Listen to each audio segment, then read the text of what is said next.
Hello, everyone, and a very warm welcome to you all to today's webinar. My name is Sally Geyer, and I'm the Global CEO at World Commerce and Contracting. I'm delighted that you're all able to join us today. And as is customary on our webinars, please let us know where you're joining us from today. We love to see the wonderful diversity of the audiences and the community that we serve and support here at World CC. So let's get the chat going straight away. Let us know where you're calling in from, and we will get the conversation going. Today's title: The Contract's Tipping Point from First Generation CLM to AI Native. Well, let me begin with a number for you all. 8.6%. For those of you familiar with that data point, that's the share of contract value that organizations lose on average through weaknesses in their contracting and commercial processes.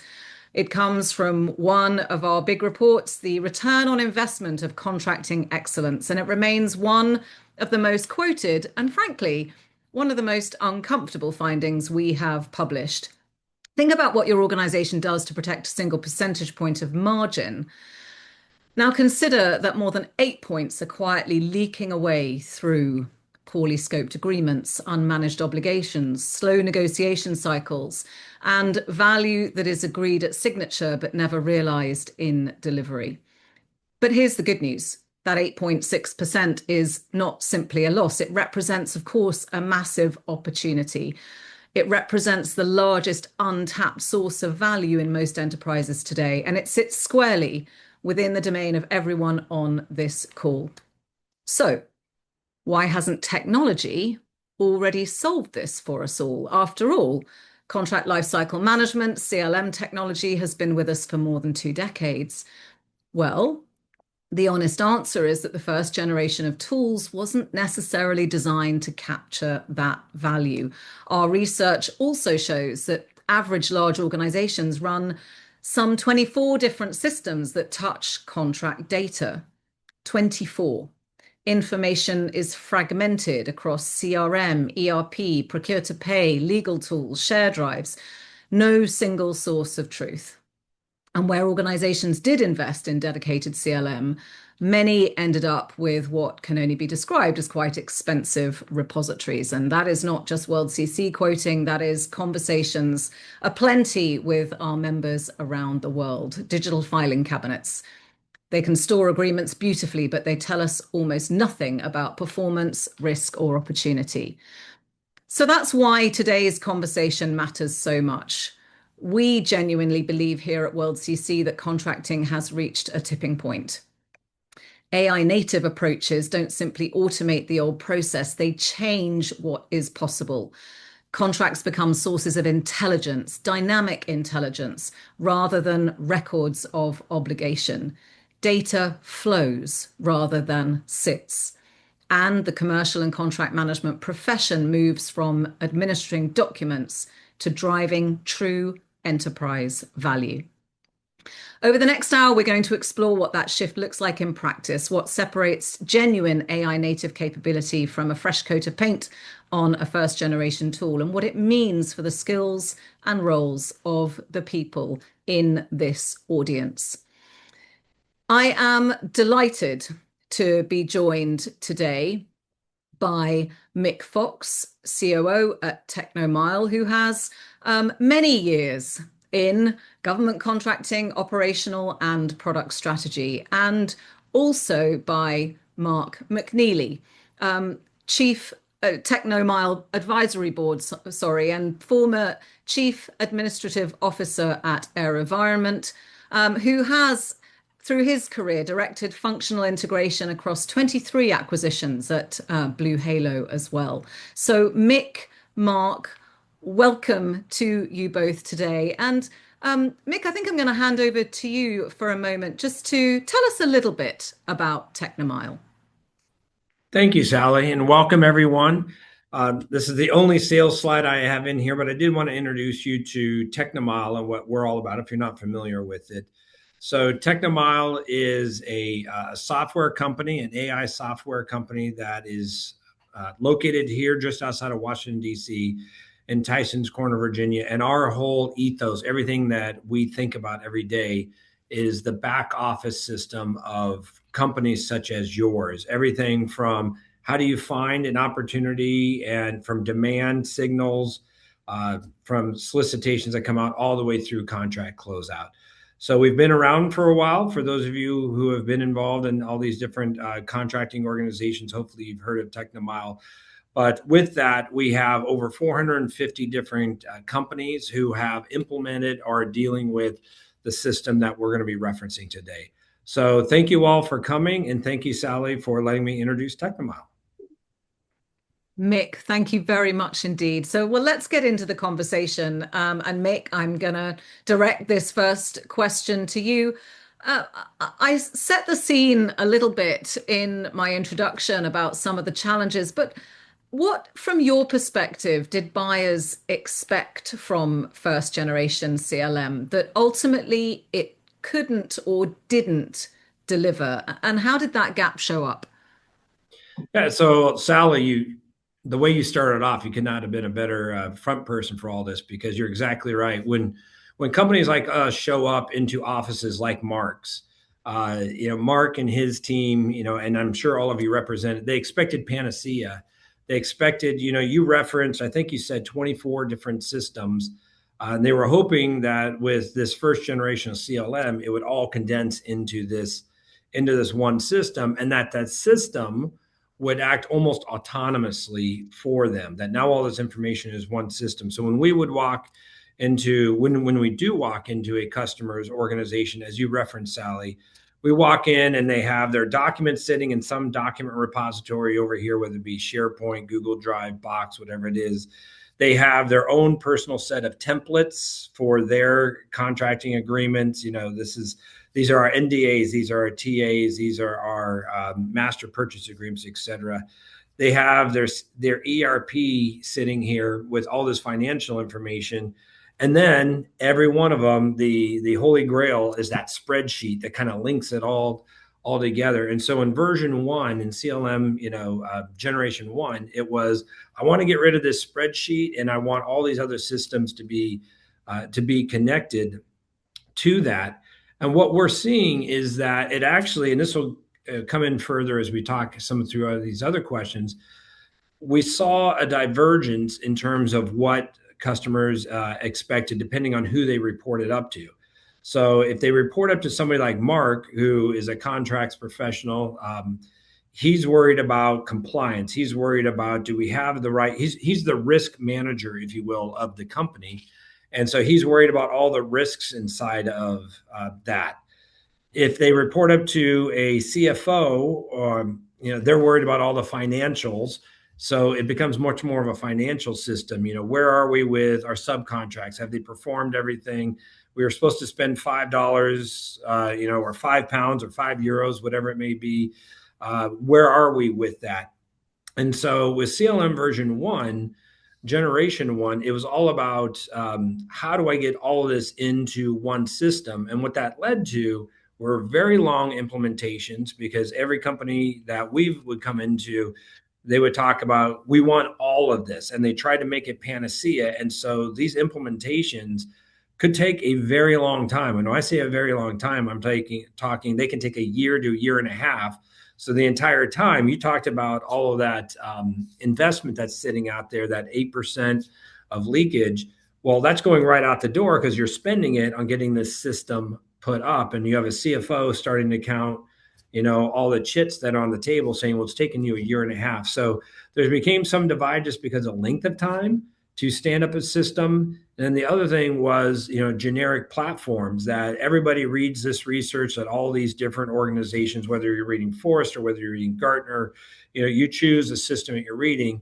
And they're reading about these commercialized, generalized platforms, and not something that's specific to them. So therefore, these generalized platforms took a long time to get acclimated. So you really, what people were expecting from version 1 or generation 1 was this panacea of this system. And ultimately, what is out there are really, really good systems. I mean, TechnoMile represents one of those systems, but they didn't do everything. If you know again, a CFO, they're saying, well, you didn't answer some of these questions. If you're a general counsel, you didn't answer some of these questions. You're a VP of contracts. So this panacea doesn't exist in generation one of the CLM. And that's how the gaps showed up is what is the definition of really a CLM to your company? And then two, do you have connections to all these systems? And is your company ready to actually utilize a system like that? So that's kind of how I see the gaps and how they occurred with version one, generation one of a CLM. Mick, thank you so much. Gosh, there's so many additional questions. But Mark, I really need to ask you, through your experience across the organizations you've led, what were the challenges that you really found and have found with the technology in its sort of first generation state? Oh, thanks, Sally. Really appreciate the invite to be here today. Actually, like the biggest surprise that I've seen wasn't that the software. I think it was a situation where the people didn't trust the software enough to run the business from it. And I think you see that from the program managers still had their spreadsheets. Finance was tracking their obligations separately. Contracts had its own repository. Procurement had their own supplier files. And of course, legal was off keeping kind of clause libraries separate. And so, where you want the contract to be the official record, it might have been, but that system wasn't the operational record. It didn't tell the full story of everything that was going on within the company.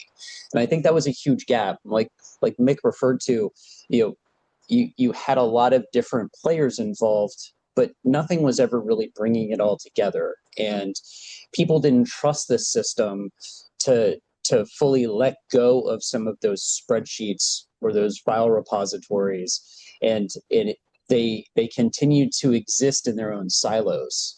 And so not having something that could tie them together but also gain trust of the organization was really key. And I think that's one of the things that I saw time and time again through every acquisition that we've done.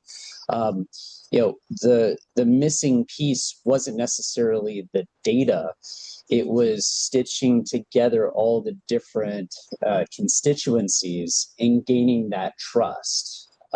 That's I think one of the biggest failures of that first generation from my standpoint. Yeah, absolutely fascinating. And we cannot underestimate the importance of the human in all of this. We talk extensively at World CC about the importance of the commercial integrator role and this appreciation, actually, that contracting is a multidisciplinary, multifaceted business process that involves so much of an organization's workforce. And it's no wonder that we have, on average, 24 different systems, because too many times different departments procure their own particular system for their own needs without actually appreciating the importance of contracting as this enterprise discipline. I want to go to the first poll, if I might. And I thank you, Alex. How confident are you that your current CLM is truly AI native? And we're going to dig into what AI native actually really means here. So please do get involved in this poll. Let us know your thoughts. It's always quite interesting, Mark, to start to embrace these conversations internally. And I think there's so many, there's so much that we've had to learn in such a short space of time in the context of the evolution of artificial intelligence that it's very easy to sit back and go, actually, I'm not really sure what any of this means. I totally agree. I think the change has been coming so fast in the marketplace these days, and we we as contracts professionals tend to kind of resist change a little bit, and so that's one of the areas that gaining trust over systems, seeing what the systems can do and provide, that's really the exciting place where we are right now in the world. Of there's so many different possibilities. I know that talking with some of my former colleagues, they they worry that AI is going to take their job, and I just think that AI is actually going to make you better at your job. Yeah. So and I think that's a key distinction that I tend to preach a lot to my teams. Yeah, I think I couldn't agree with you more, Mark. Okay, so let's have a look at these results. Interesting. And I think what I was expecting, Mick, actually. So 39% say not very confident, 27% saying don't currently use a CLM, which, again, we see that uh, reality bear out quite a lot in the conversations we have around our membership. It's only 9% are saying that they're very confident that their CLM is truly AI native, built AI first. So Mick, put us out of our misery then. What does AI native CLM mean, and why should any of us care? Yeah, I don't know if I'll be able to put you out of your misery, but we'll definitely commiserate with it. But so the AI, and we've all been saying this, like 2 years ago, there wasn't hardly anybody out there talking about AI. There was machine learning. There's always been machine learning out there. So that's just how fast things have changed.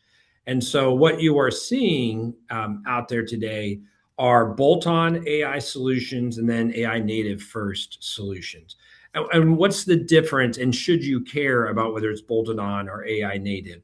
So just to give you a couple different examples, bolted on, that typically if it's bolted on AI, it's reading and it's recommending. That's typically where you'll see the bolted on AI. It's reading the information that's in the repository that you've allowed it access to, most likely the CLM that you are using. It's reading just that information, and it's recommending, but it's still very dependent on the manual intake, and it's still very siloed, typically from operational data. Flip to the other side, you have these, the newer AI built AI native, and that's where the AI is actually they're embedded into the workflows. The AI truly becomes almost as if it's another person in the room who's looking at, not only did it read the documents, it's now starting to make actions. It's starting to take actions based upon what it read, depending on how much freedom you've given the AI. So it's truly built from the ground up, thinking as if I'm creating another individual as a member of your contracts team that is this AI tool. And so so if it's AI native, that means it's reasoning. That means it's actually looking at the largest context of information that you're providing it to, and it's actually taking action. That's an AI native tool versus the bolt-on. But it's something that is just recommending, and then you're deciding, do I want to take that and ingest that? So the best analogy that I give to folks is that if you have an old home, which most of us do live in old homes, is going out and buying that smart thermostat and putting it into your current system. That's a bolt-on system. It can be really smart. Whereas nowadays, if you buy a new house, it's a smart house from the very beginning. It knows when you walk up, it automatically sets the temperature of the room. It automatically sets the lights, maybe it even turns on music. That's an AI native house and solution, whereas the smart thermostat is the bolt-on. So it's really, what is it? So to come back to your question about the misery part of it, it's you're all customers out there thinking about, which one do I feel comfortable with? Which one do I want? Because your bosses are being sold on this complete solution, and man, can I save a lot? And there's your return on investment. But I know that makes a lot of people nervous out there. So that's hopefully I helped explain a little bit about when we talk about bolted on versus AI native. Yeah, Mick, thank you very much. Mark, this is a very complex issue for organizations, particularly when many, I know the previous poll said that 27% hadn't invested in any sort of CLM at all. So for them, perhaps there's an opportunity to leapfrog. But many companies have invested hundreds of thousands, if not millions of dollars in systems. So the prospect of removing those systems to start from scratch feels, I'm sure, quite jarring. But what risks does a company take on when they choose a bolted-on AI solution instead? Sure. I think with a bolted AI system, the system sees the contract as a document, and not necessarily the obligation as a live thing that we need to check against our operational reality. Like, what is the staffing, billing, subcontract status, reporting calendars, deliverables? I think with a native AI, what you're getting is more depth and really helping you avoid those big surprises. You know, having something like Mick's analogy is great, that can proactively tell you what options are coming up in the next 6 months. Where are my delivery calendars and timelines? How close are we to reaching a funding ceiling? Where are we flowing down to subcontractors? When is our insurance certificate coming up for expiration? When do we need to request a new one? And on and on and on. I think the value isn't necessarily answering the questions faster. It's with an AI native system, it's more about those questions and preventing those questions becoming real problems into the future. I very much like the analogy that Mick was saying. It's really powerful when you don't even have to think about changing the temperature. You don't even have to think about when your next deliverable is due. The system is already on top of that, has already scanned the document, and is telling you kind of in real time what's next. And I think that's where you get to start to get a return on investment for all of those hundreds of thousands, if not millions of dollars. You're converting that into a risk avoidance, which I think is money well spent when you're making that type of investment in a system. Yeah, absolutely. And thank you, Angus, for your comments as well. I mean, I don't think we can underestimate the complexity of making these systems work for us well. But let's move on to the next conversation point where we're really going to start digging into, well, we've called it the GovCon complexity gap and why domain matters. And we've got another poll for you, which again, we look forward to you engaging with. The question here is, where does your CLM struggle most with your industry's contracting complexity? Now, Mick, I think this is a really interesting question, and I'm actually quite fascinated to see the choices that have been given. What I see a lot of technology players doing at the moment is really focused just in one domain, which, well, say one, but it's the pre-award environment. And I don't see enough, in my view, focus on the post-award activity for that contracting life cycle. So, I'm as happy to see, as I say, the choices that you've given here, the focus on integration, and some of those vitally important post-award management activities. Yeah, I think what you're going to find as people, start to answer here. I go back to, it says a lot about the personality. You have two things colliding. You have the domain and what matters to you. If you're fintech, now here we're talking about, public entities, government contracting entities. But if you're in, financial tech, the financial industry, if you're in the health industry, you care about those specific domains because each one of those has its own specificity. And then, like I said before, you have, if you're reporting up to a CFO, they worry about certain things. And so it says a lot about the personality of a company. Where do they put contracts? And so trying to find a system that both satisfies the executive who oversees it plus the domain you're in, that's a tricky wicket to go through. So I know on the next area here we're going to talk about the domain specific. So I can't wait to see some of So the yeah, answers. let's have a look at what we've got here. Okay, so obligation management and integrations. I was expecting to see the integrations quite strongly represented here. I do think that that's one of the biggest challenges. Quite interested to see visibility across the life cycle, less of an issue. Mick, I don't know whether you've got any particular observations on these results yourself. Yeah, no, it actually comes what we were saying is, so the folks who are assembled here, you can tell they care a lot about the dollars, the pounds, the euros, the dollars, whatever it may be. They care a lot about that, making sure that information comes in because obviously you're worried about, am I adhering to the dollars? You don't want to overspend, or if you're on the subcontractor side, you want to make sure you squeeze every dollar out of it.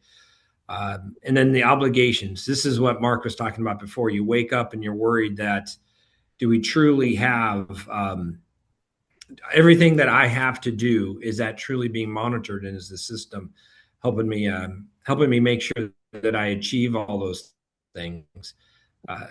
I know Mark would wake up in the middle of the night like I used to, was going, okay, wait a minute, weren't we supposed to deliver this on this particular date?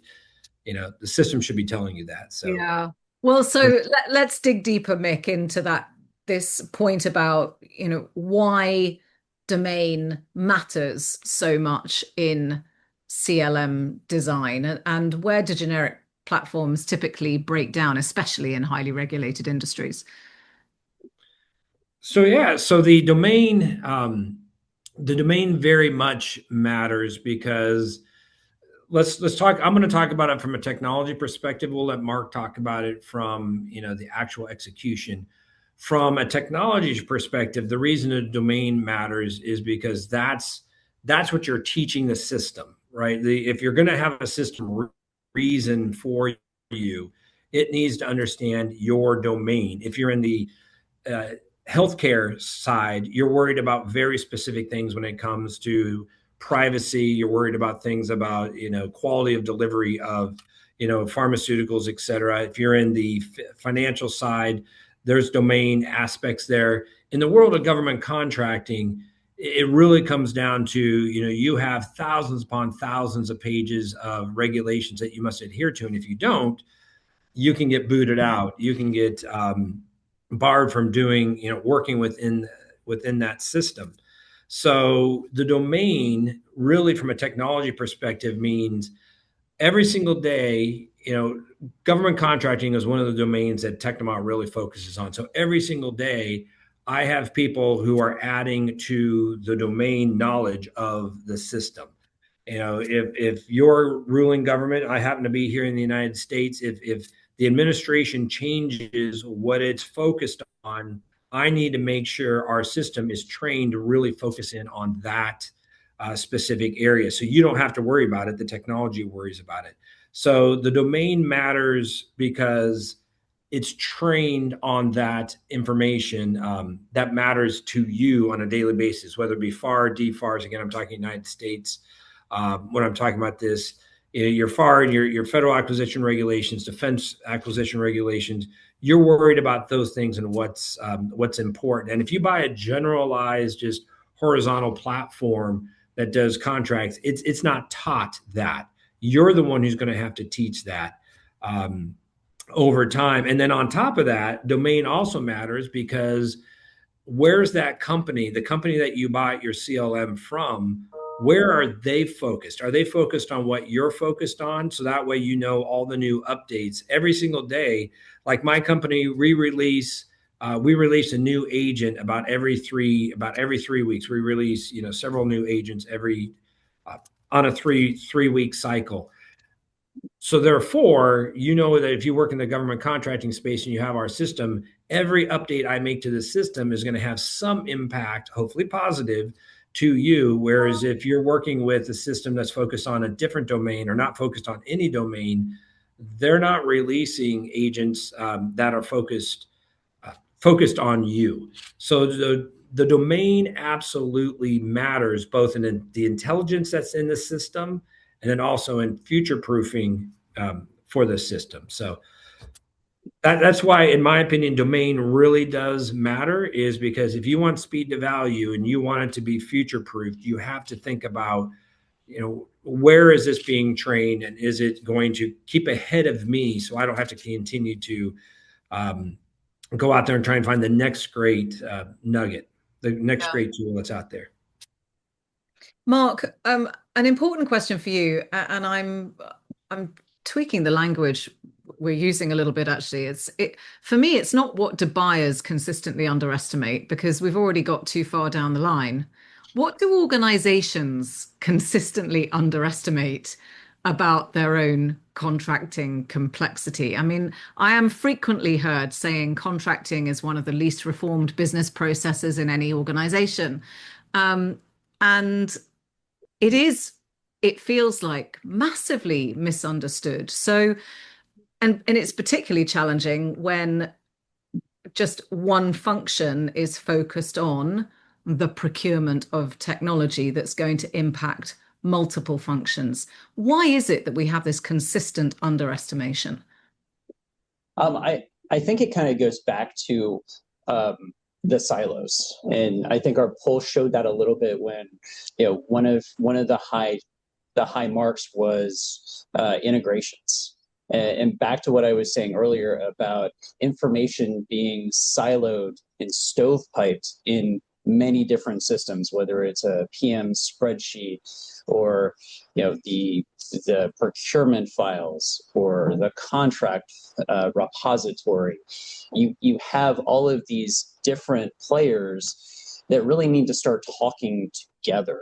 And I'll say this from broad experience, nobody really appreciates what the others have in any of their systems. And so these types of AI-enabled CLMs are great opportunities to start to bring everybody into the tent and start to share that data amongst each other. I think what the complexity leads us to is a better understanding of everybody that are stakeholders, what everybody cares about. And I think that complexity is good to get out in front of, so that everybody understands what their different roles and what their different, honestly, cared abouts are. This is at its heart a people issue. It's less about a system overcoming that. I've walked into many organizations where they think they've got a great CLM or overall system, and it's only used by a handful of individuals. Yeah. Because they're not sharing the information. They don't know how to share the information. And I think that's at the heart of it is your contract, and that's driving so much of your risk management, your forecasting, obviously all of your payables, all coming through that one contract. But if the contract's not widely shared and understood, that then kind of starts to break down the kind of ability to share that information. Well, I think it's a perfect segue to the next conversation point, which is around platform consolidation and, importantly, contract intelligence, which is a topic I love so much. I mean, I've always said, my goodness, contracts and the contracting process is this hive of business intelligence, organizational intelligence. But Mark, what gets lost when these systems are disconnected, and how can consolidation fix that then? I think it's a great question because it's at the heart of how your workflow works, or even does it work? I think one of the biggest failures that organizations have is the day after award of a contract. And people assume that the contract award equals success, but that's when the hard work begins with execution. Because if you don't have the connection from what happened with the capture, what happened with the proposal, what were the pricing assumptions and rationale, risk registers, any of the negotiations with that customer. If you don't have a connective tissue that brings that pre-award into the post-award and sets you up again with all those different constituents, that like you're setting yourself up for failure. And as we get more complex with our contracts and you get more people in that need access to that contract, it becomes a friction point. And solving that kind of contract lifecycle workflow is really critical. I think that's one of the best ways you can set an organization up for success, is to understand those handoffs. And even better if you can start to have a system enable that and be your repository for all of that good information from the pre-award to hand it off to the post-award to the execution team for them to go and actually really start to deliver. Yeah, oh, I love that. It's the golden thread of commercial capability that needs to run through an organization. And Mick, let's talk about, the cost of fragmentation. It's absolutely at the very heart of World CC's theme this year is the issue of silos, the potential impact that breaking down those silos can have. So what is the real cost of fragmentation, and how does consolidating growth, contracts, and performance start to break that cycle? Well, I think most of the folks listening have seen the cost of fragmentation just in the if you ask folks about how does your company communicate, how does your contract team know what are the important deals that you're chasing, who your important customers are, do you know what the next 12 months of your company is going to look like in terms of contracts that are coming to a close, opportunities you're pursuing. So when all of that is fragmented, you have a fragmented company.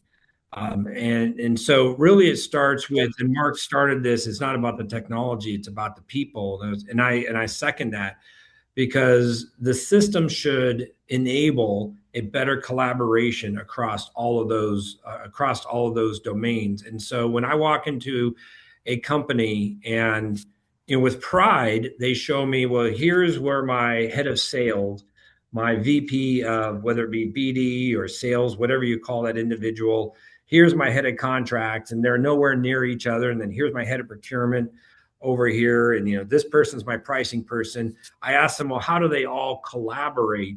And they don't have a common nomenclature. They don't have a common way of doing that. So the cost of fragmentation is really about the synergies around a company and making sure that everybody understands this is how we're going to protect the risks of the downside. Everybody knows that.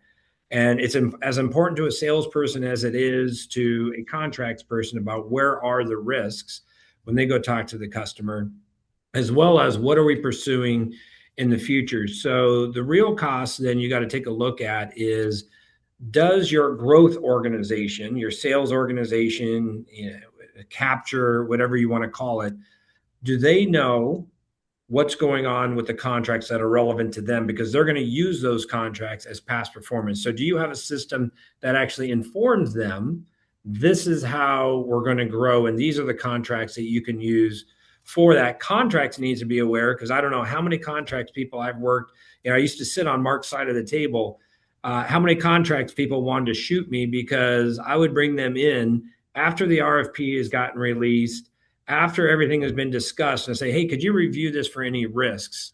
And they'd be like, well, Mick, you didn't see this number one risk, which says, you have to have this certification or this ISO, whatever it happens to be. So contracts knowing what's coming. So here you have BD or sales needing to know what's going on in your contract. And now you have contracts they need to be made aware of sooner rather than later. People like Mark would say, Mick, if you just brought me in earlier, we could have helped you negotiated this before it even made its way into the RFP. So absolutely. And then on top of that, then you have this whole security aspect. The securing of the supply chain is a huge, especially here in the United States, is a huge issue of making sure we have the right supply chain, both in terms of where stuff is coming from, and is that supply chain actually protected. So putting all of those, and that comes also to people's clearances. Do they have the proper clearances? Do we have the people with the right clearances? Do we have a facility that has that right clearance? So that security goes all the way back to the sales cycle and then into execution. So if you don't have, there's a system, both technology solution system, but there's also a corporate system, a people system, that hopefully a technology solution enables that overall people system. So the cost is you're missing opportunities to influence RFPs and make things in your favor, but also to really highlight why you during a proposal, because you didn't get your contracts people weighing in on that. You didn't get your security people weighing in. You didn't get your PMs weighing in soon enough. So that's when you have a system that can assist in that culture of collaboration. That's where it really unlocks all of the real value in these systems. And as this picture illustrates, hopefully my words did this picture justice. But that's really the companies that we see that really see a massive benefits when they implement it. They've integrated all of these processes, these business processes, utilizing the technology. Yeah, it's a great visual, Mick. Thank you very much. Well, we're going to go on to a third poll now for all of you. And the question we'd like to pose to you is, where would platform consolidation create the biggest impact for your organization? Mark, while everybody's getting engaged in that poll, a quick question for you, because I was sort of watching your body language as Mick was just talking. Um, and so much of this is about getting people to the table. And we talk a lot at World CC about designing for the users. Now, contracts are often designed for a very small fragment of people within an organization, and the process equally. So, how important has it been in your experience to think about the users more broadly and really start designing more effectively, which is not always easy in a government contracting context? Yeah, I think that I'll kind of add on to that too, is that you have the users, but each user is coming from a different perspective. Yeah. And again, this graphic is great because you have some key players in the contract, and everybody's coming from a different perspective. But and again, back to earlier points, many of them have their own processes, their own systems, their own repositories. How do you start to break down some of those walls? In a smaller organization, breaking down those walls can be very painful. And helping people understand that they can trust a system and that the system's designed thoughtfully and with their inputs. I think that's a little bit of a people and change management issue when you're going through implementation, to get the right people involved, understand their needs, so that you can create something that benefits everybody. Because the end result, when you have this all flowing very seamlessly, you get past performance data quickly, you get information for risk registers very fast, you can make decisions much faster. Kind of decision velocity, as we used to say, is really critical, and this is one of those things that can enable that decision velocity. Absolutely. And Mick, unsurprising that unified data for forecasting and decision making, as if by magic, is the highest rated opportunity here, where people feel that the most impact would be made. I don't think any surprises there, really. No, no surprises. In fact, there's you referenced a report earlier. I would invite everybody to go. Forrester just released a new paper out there. Forrester's, I think they call it Forrester CLM Platforms Landscape Q2 of 2026. So it's really relevant, really now. And yeah, it's a wider set than just the folks gathered here. It expresses the same sentiment. So yeah, it's no surprises when the results of that survey. Yeah, everybody is looking for consolidated data with which to make sensible decisions, which, certainly something that, of course, everybody should continue to aspire to and demand. Well, let's move on to our sort of final topic of conversation for today, which is speed to value. Talking about go live in weeks, not years. Mick, what is it about AI native architecture that fundamentally compresses time to value compared to legacy or bolt-on CLM systems? Yeah. So first of all, weeks, not years. I want to caution everybody. I don't think anybody's going to go live in weeks. So a little bit of hyperbole there to be provocative to have the conversation, but nonetheless, it very much is a lot faster than what we used to, as I said at the beginning, in terms of years. So the fundamental aspect that's occurring is you're actually, and you can really judge a company depending on who you're looking at for your CLM partner. You can really judge them by how much are they actually using AI during the implementation process. Let me give you a great example. Most folks, the biggest lift that they have is getting all this legacy data out of wherever it is. Maybe it's in a SharePoint somewhere or Google Drive somewhere, getting it out of that and into your CLM system. It used to be, we did a very, very multi-billion-dollar company, and setting up the system actually only took a couple months to get the system set up, but we spent 6 months migrating all the data into the system. So, by the end of it, they didn't go live for a year, which frustrated me, frustrated them. But it ultimately, because that data is in disparate places, as Mark said at the beginning. So what does AI do to help that? AI actually will crawl through those different locations and grab all the metadata and begin to populate the system on your behalf. So it absolutely speeds up data ingestion. Now, word of caution, AI is not 100%. I cannot say that enough. So there still is a QA aspect to that, but it absolutely speeds that up. And then the other aspect of why it speeds it up is that we go to the workflows. If it's AI native and the AI is embedded in the workflows, many times we will sit down with a customer. In the old days, by the way, old days only means a couple of years ago, we would have to sit there with a Visio diagram and map out all your workflows and everything to figure out who you are and what it is you need done. Well, nowadays with AI, we can come in and just really have a conversation about it, and the AI actually interprets that conversation and helps set up the workflow on your behalf. And then we can also train you all to learn how to interact with the system to modify. So again, it's not weeks, but it definitely takes it down from what used to be for a very large organization used to be to a year to year and a half. Smaller organizations typically are around 3 months, but it really compresses that in those two main areas. Something I keep saying, domain trained AI really matters because of all the workflows we just talked about, and also the ability to read through the contract to be connected to your system that has this contractual information, and then get it in there faster. And then lastly, I would say the actual support mechanism of the company that you choose. It's one thing to have software, but the people inside of that company, do they understand you? Because inevitably you're going to have a problem and you're going to want to talk to that company to help you out.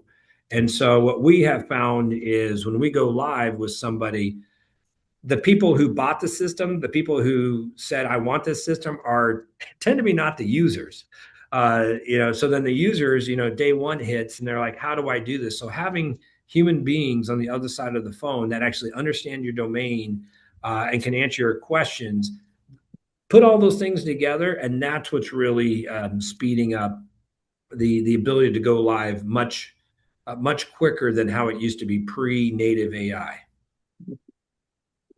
Thank you, Mick. Well, let's go to our final poll now. Where would an AI native unified platform create the fastest time to value in your view? So you can just choose one of those possible answers. And Mick, I might just dig in while everybody is responding to that poll on the crucial point about data. Because until an organization has really got a grip of its data, then it's going to be very difficult. I always say that actually the price of engaging effectively and successfully with artificial intelligence is clean, sorted data. AI can't fix data that's sitting in multiple systems or in cardboard boxes, indeed, which many organizations have. So yeah, and that can take time, can't it? But absolutely, and one aspect where it absolutely can take time. I mean, data is the core to all of this, right? And there's the metadata, and then there's the actual underlying data. But Sally, one thing that we haven't discussed here that I do, hopefully that your listeners have already thought about. We can sit here and we can, talk about data, how everybody should have it. Most companies that we deal with understand that, but they're scared of that primarily because of security. Oh, And understanding, look, I want to give everybody everything, but Mick may walk out the door tomorrow. Now he has all my information. So I've got to balance security. That's point one. And point two, that in this world of AI, most companies don't want to necessarily share. They don't want to just blindly take all their data and upload it in the system. I don't know what TechnoMile is doing with it. I don't know what Google's doing with it, or name your company is doing with it. So understanding what companies are doing with your data, how they're training the models. When we walk into a company, we do talk about data and data consolidation, but we also talk about what matters to your company to make sure it's protected, because there is benefit from having a larger model, but at the same time it's balanced out with, but is that secure?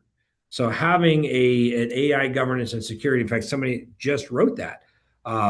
It's that being able to have that conversation with your provider is incredibly important, and understanding where do they store their data, what do they do with the data, how much of it is learned on your behalf, are you sharing your training with somebody else?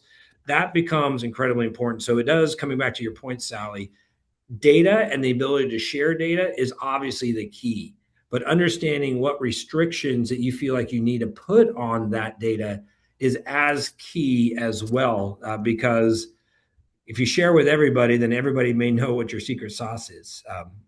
yeah. So, Yeah, this is true. Well, before I ask Mark for his observations on the results to that final poll, if any of you do have any questions, we've got a few minutes left. If you've got questions for Mick or Mark or both, please do feel free to use the chat to post those questions in.